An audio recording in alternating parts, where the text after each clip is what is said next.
This thing is 20 years old. Well, not this one specifically because this is a DS Lite model. So, it is a little newer than that. But the DS in general is 20 years old as of this week. It came out in North America on November 21st, 2004. It came out before Japan even. That was only in December that year, I believe. Um, and I mean, it is Nintendo's best-selling console a long time to date. The Nintendo Switch is rapidly approaching, and I think within a year or so, it will be surpassing the DS. But as it stands, the DS is Nintendo's best-selling console, and overall, it's the second best-selling hardware, dedicated gaming hardware that is ever, just behind the PlayStation 2. So it's obvious that it's a huge deal, just in general and for gaming. It had a huge impact on the gaming industry. Obviously, the successor, the Nintendo 3DS, took a lot of that DNA as well, and it also sold pretty well. It sold about half of the DS, which is a very big step down, but it's still like 70, almost 80 million. So it's pretty good.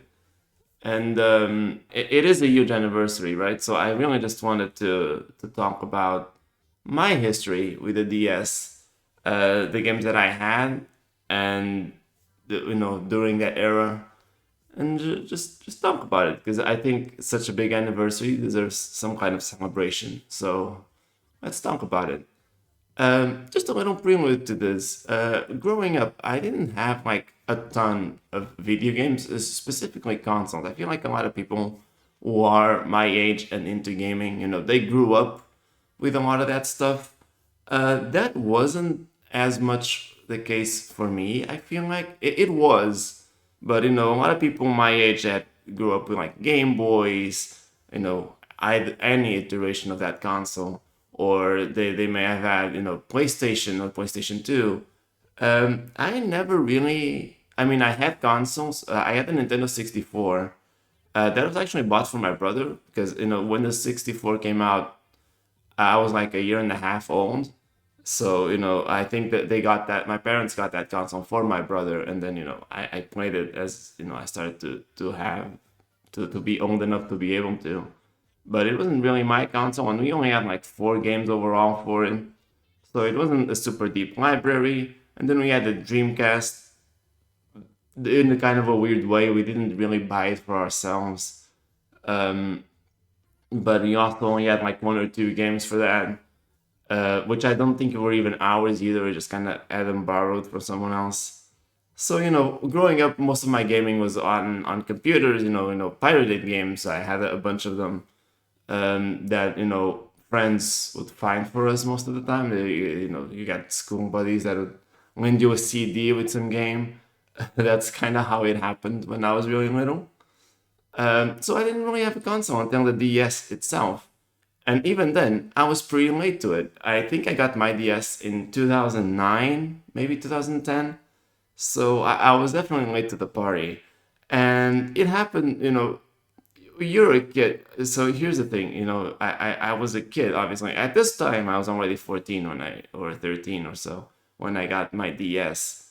Um, but it was, this thing where I was in middle school, and I would go on these school trips with all my classmates, and all of them would always have something to do on the bus. I'd watch them all just play on. They usually had PlayStation Portables. I think that's what everyone had here in Portugal. It's not. It feels like the DS wasn't as big. Um, so yeah, all of my classmates had PlayStation Portables, and I'd watch them like play FIFA or something like that. And it happened, so much. And every trip I saw them do it, and I was just sitting there, like I felt like I couldn't share in any of that fun or joy. So I kind of came to a little bit of a breaking point. And just to be clear, I don't think I was a kid that really tried to embarrass my parents very frequently, especially not out in public, like trying to throw tantrums or anything like that. But I very distinctly remember, I was in ninth grade, I think, and I was having lunch with my parents at a restaurant, and then I remember I was begging them. I teared up. I wasn't like screaming, but I was crying, um, telling them how I felt. Like all my colleagues had these things, and I never got to share in any of it, And I just really wanted something. I really wanted, but I wasn't really a PlayStation fan. Like at this time, I had already played some Pokemon games on the computer, and I did have Pokemon Stadium back on the Nintendo 64. So that was like my affinity was already with Nintendo a little bit. But I just wanted something, right? And my parents, after that crying, and I think they recognized that I didn't, cry easily for things like that. So they recognized how much that meant to me, and they allowed me to look around, and I ended up finding something secondhand. I This guy was selling actually two DSs and some games for $80. One of the DSs was kind of broken, but like it was an amazing deal for me. So I showed that to my parents. I remember finding that online, and we met up with this person, and we got it. I got this original Nintendo DS model. I don't have it anymore. It wasn't the light model. It was like the original fat DS model.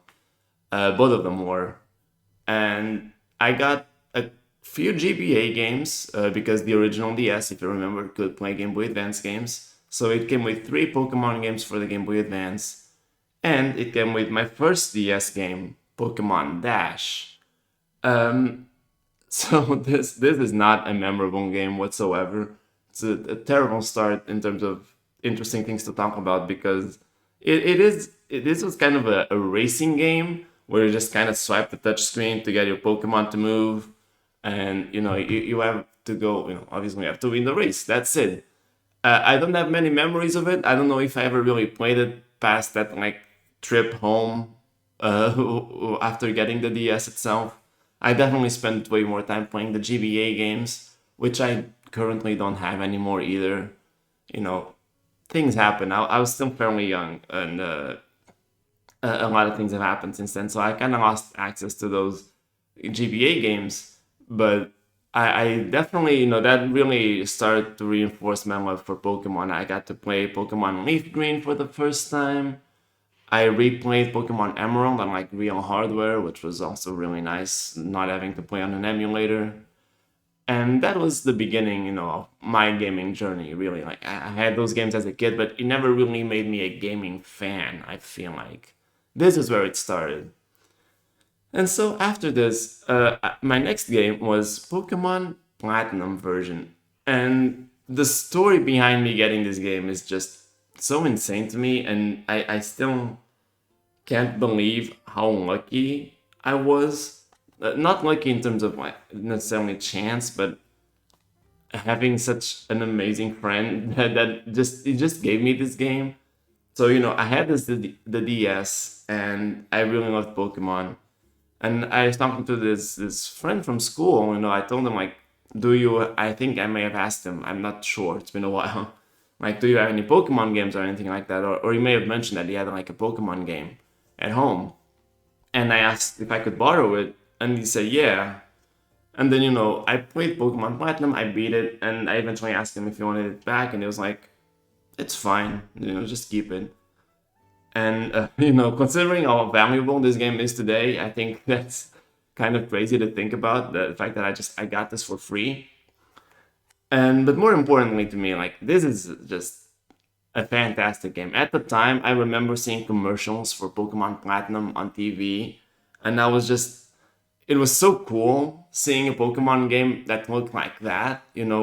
Coming from the Game Boy Advance games, I remember the ads showing the Distortion World, which is this thing where you're going on the walls and on the ceiling, and there's this section where you climb a waterfall backwards, like upside down. It's like that blew my mind, and it's so cool to see that on the DS. Coming from those Game Boy Advance games that felt so basic after that, right? They're just pixel based. So this was probably my favorite game at the time. I really, really loved this game. I still think the Distortion World is just like an awesome concept. Kind of upset that they didn't do anything with it from like the remakes for the Switch. But yeah, this was such a lucky get for me, and I'm so happy to have it. Like, and thank you. Like, I don't think the person who gave me this is going to watch this video, but in the off chance that you do, just thank you so much because I love this thing. It's awesome. Um, Next up, I got two games. So now this gets to the point where like I have to buy things. I couldn't just keep getting them for free. But I was also still like, my parents didn't have that kind of money to buy new games that often. So this was a sale. I got, just this Pro Evolution Soccer 2008 and Miami Crisis, which is actually called Miami Law in the United States. The way I got these, there was this sale at a store here in Portugal where they were doing, I believe, two games for the price of one, and I mean that felt like the only way I could actually get games for my console, like big promotions like that. So yeah, my parents took me to the store, which is actually kind of far away. Like we don't have that locally to where I live. They took me there, and yeah, I got these two because they were some of the cheapest on the store. I think these were like 15 euro each, so I got two games for 15 euros. That was pretty good, overall, and at the time it felt pretty good. Pro Evolution Soccer, obviously, it's a soccer game. You really know what to expect going into something like this. Um, it was fine. I had fun with it. I kind of enjoyed it. I kind of like these kinds of games where they're not super realistic. FIFA keeps like evolving and adding more intricate mechanics. I'm not necessarily into all of that. I kind of like the simpler experience a bit more. And Miami Crisis, I don't have a lot of memories of. I do remember playing it. I remember some scenes of it. They call it an adventure game. It almost feels like a visual novel at times, I think, from what I remember. I could be very wrong there. But not neither of these are like excellent games. Obviously, the fact that they were that cheap should tell you that. But for a kid with his first console and one of the few games that I had at the time, those were fun. They were a good way to pass the time. Then my next game, I believe this was a Christmas gift that same year. Bomberman Story DS. I don't think I've ever beaten this game. I could not understand where to go in this thing, and I haven't really tried since. So it's hard to. I can't really say a whole lot. It felt a little confusing. I actually don't know if this was a well received game or not. I have no idea. It wasn't very expensive, so I assume it wasn't great. But again, it was a game I enjoyed trying to play it. I don't think like I said, I don't think I finished it, but it was all right. So, but this was a bit of a slump. You can tell, like after that high of Pokemon Platinum, things kind of just uh, sunk very quickly. So from here on out, it gets better, but also very repetitive because all my history to the DS was Pokemon. It was all Pokemon. So after this, the first game that I ever bought, brand like around launch and at full price, Pokemon Heart Gold. This came out, I believe, in 2010 here in Europe. And it also just happened to be around the time that the first ever sort of tech store or shop opened in my city. So like before, if I wanted to go to a place that sold these kinds of things, I had to travel a bunch. But it had just opened around here recently, and this game came out, and I don't know exactly how I had the money to buy this, but I did, and my mom gave me permission, and I went and bought Pokemon Heart Gold. Brand new. I was so giddy walking out of that store with this in my bag. This was another fantastic, fantastic game. Still one of the best Pokemon games ever. I think this box may be a little discolored from the sun because of where it was in my room. But still, like, this was such a cool get. I love the Poke Walker too. I would go on walks with it. Obviously, that's the point.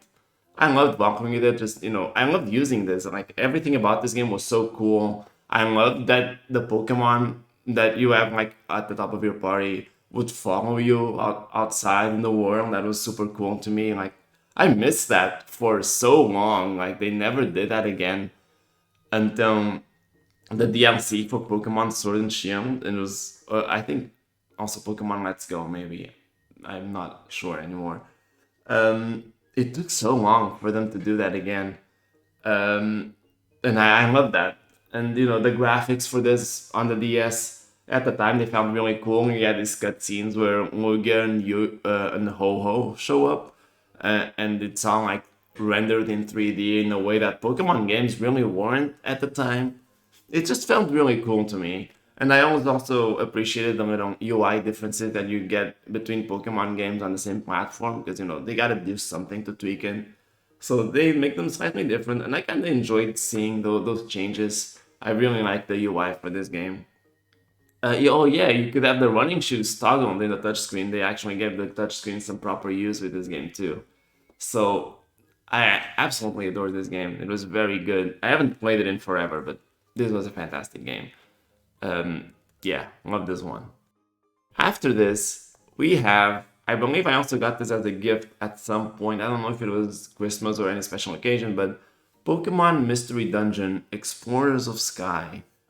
This game was my favorite Pokemon game for years to come, like so long. There is something about this game that it's the story, right? Like there's something about this franchise in general where like you take this personality quiz, it determines what Pokemon you're gonna be. I know they changed that recently where you can like change the result if you don't like what the quiz gives you. But taking that quiz and it determines who you're gonna be, it really helps drive this idea that like this is you, like the character in this game is you. It's based on your personality. And so you have this story that is really emotional and it's happening to you. You see these, you know, you make these friends. Towards the end there's such a sad scene. I mean the game is old, but I still don't want to spoil it. Like there's something so sad at the end of this game.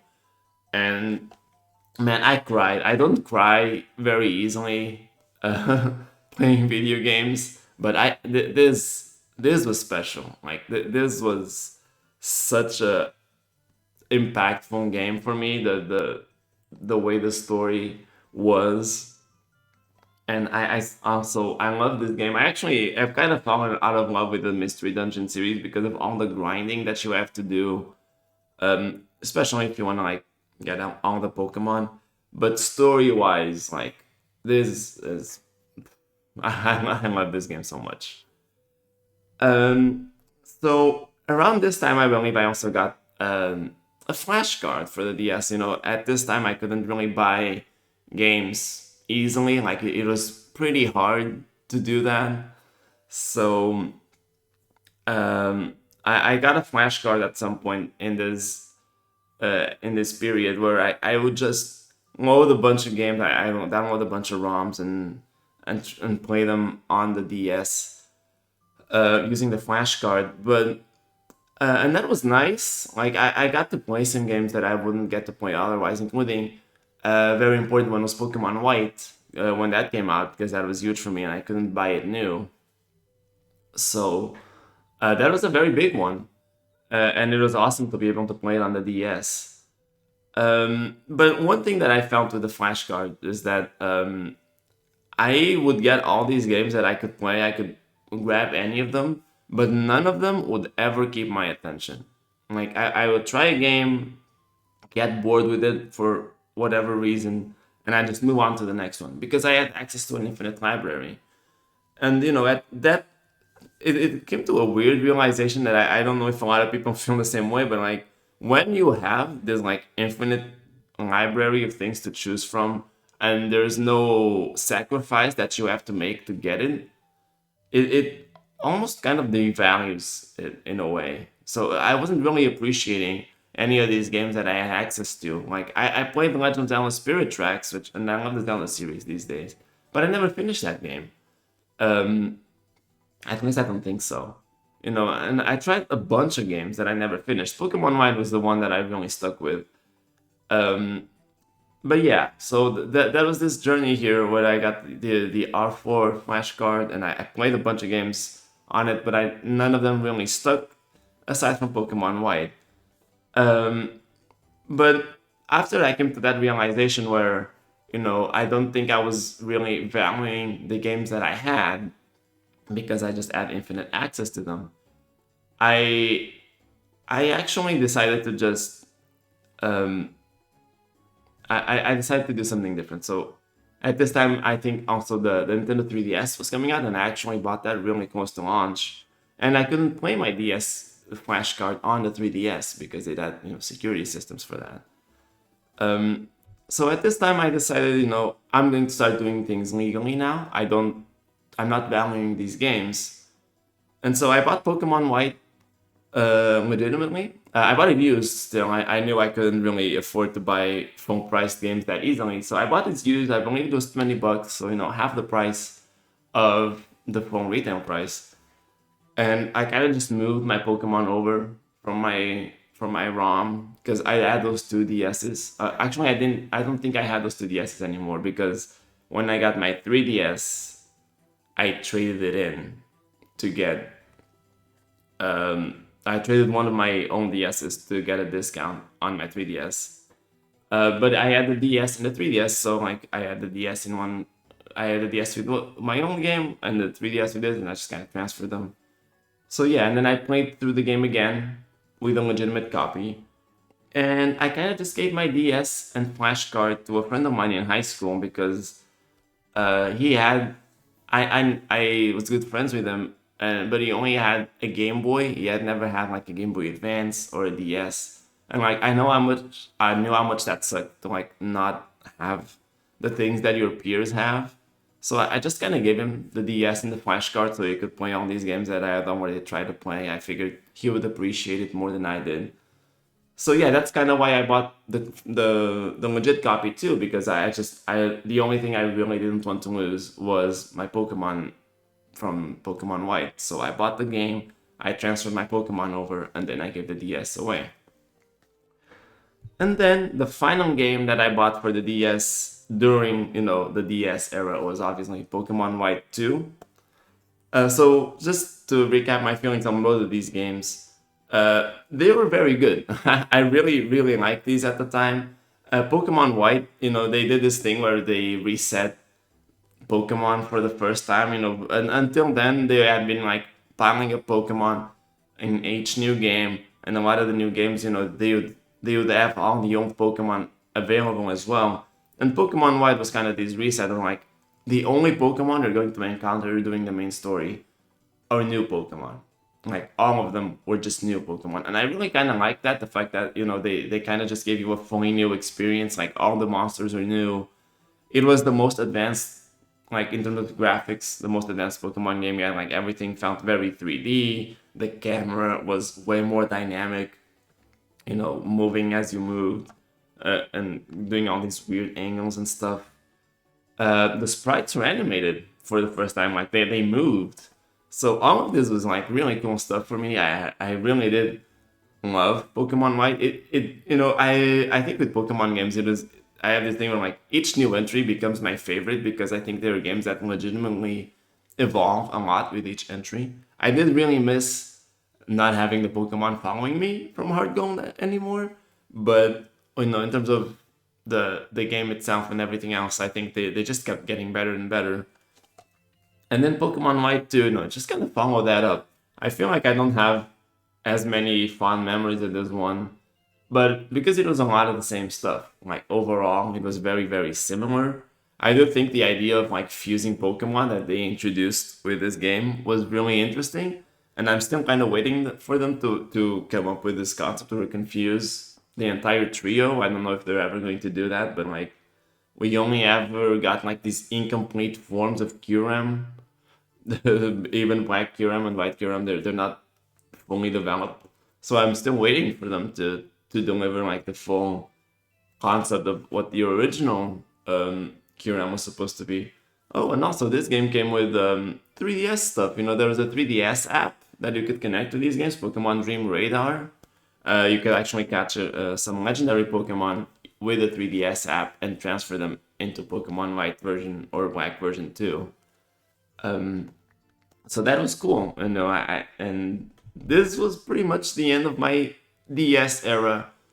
When it happened. Since then, I have piled up more DS games, but I really just wanted to talk about what it was like to live through that, as it being my first console, and just being in that era.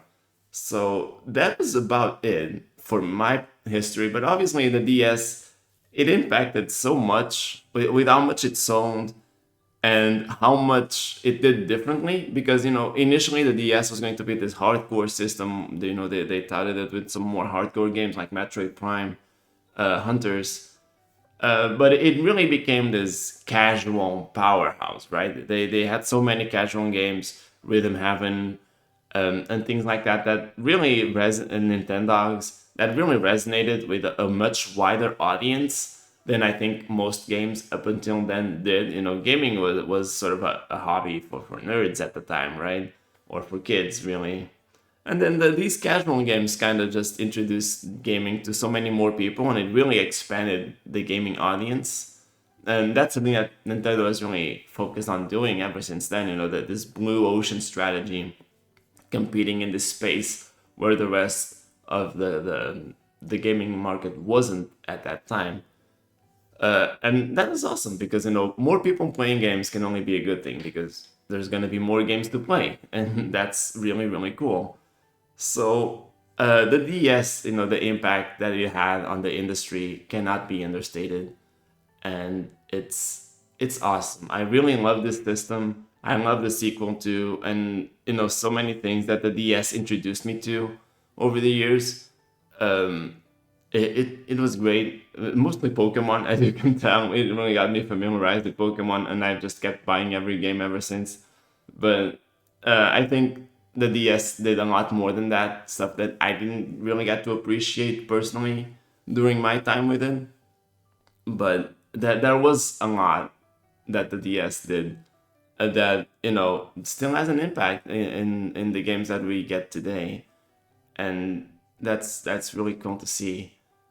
um, here's to hoping that Nintendo will keep creating bangers like this. The Switch is looking pretty good. I think it's selling almost as much as the DS, and I think it's having almost as big of an impact in the way people play games as well. So yeah, it's exciting to look at the future, but the DS was just a really cool console, and the time that I had with it and its games to me was so precious. It really meant so much to me at the time to have anything that I really enjoyed doing, and where I didn't feel alone doing it, because I had other people that played games, and then in high school especially, I had friends that also had DSs.